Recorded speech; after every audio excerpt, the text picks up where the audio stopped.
Bonjour chers amis, on se retrouve pour nos deux halachot du jour, halakha numéro 5, numéro 6, et Vav, la halakha du chapitre 18, le chapitre s'intitule Zman Tzitzit. À quel moment doit-on mettre le tzitzit et à quel moment ne peut-on pas le mettre? Ici, c'est pour les khatanim. On souhaite, Bezrat Hashem, beaucoup de réussite à tous les couples qui ne sont pas encore mariés, on leur souhaite de trouver chaussures à leurs pieds.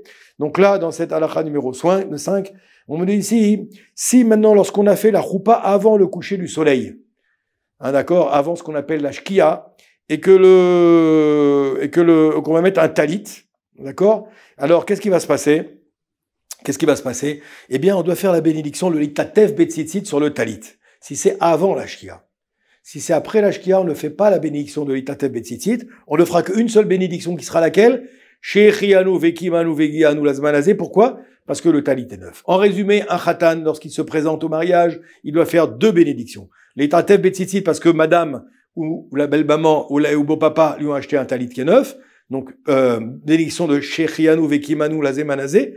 Oui, et la bénédiction parce qu'il va mettre le talit. D'ailleurs, dans l'ordre, c'est d'abord l'itatev betzitzit, ensuite shechianu. Si maintenant la shkia, le mariage se fait maintenant après la shkia, on ne fait pas la bénédiction de l'itatev betzitzit, on ne fera qu'une seule bénédiction, c'est-à-dire shechianu. C'est ce qu'on voit en général dans les mariages. Souvent, les choupotes se font un petit peu tard. Vous verrez que le khatan ne fait qu'une seule bénédiction, shechianu. Ok? Deuxième halakha. Alors là, maintenant, c'est pour les brit milot.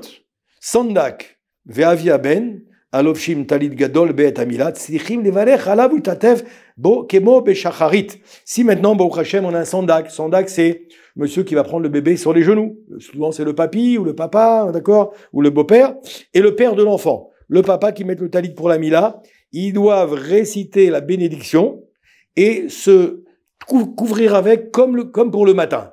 Comme pour le matin. Bien entendu, à condition que ça se passe donc avant la tombée de la nuit. Si c'est après la tombée de la nuit, ils feront pas la bénédiction. Les tatev betzitzit, mais en général, il n'y a pas de brit milot. Quand il fait nuit, on les fait toujours quand il fait jour. Donc, le papa et le sandak, ils font la bénédiction, même s'ils font la brit mila l'après-midi. Par exemple, à 13h, à 14h, à midi, on fait la bénédiction du talit. Même si le matin, si le matin on a déjà fait la bénédiction quand on a fait sa prière, on la refait pour le papa ou pour le sandak, on la refait quand va se présenter la brit mila. N'oubliez pas, le téléphone en bas, Bezrat Hashem, si vous voulez poser des questions, approfondir sa halachot, bracha ve'atzlacha.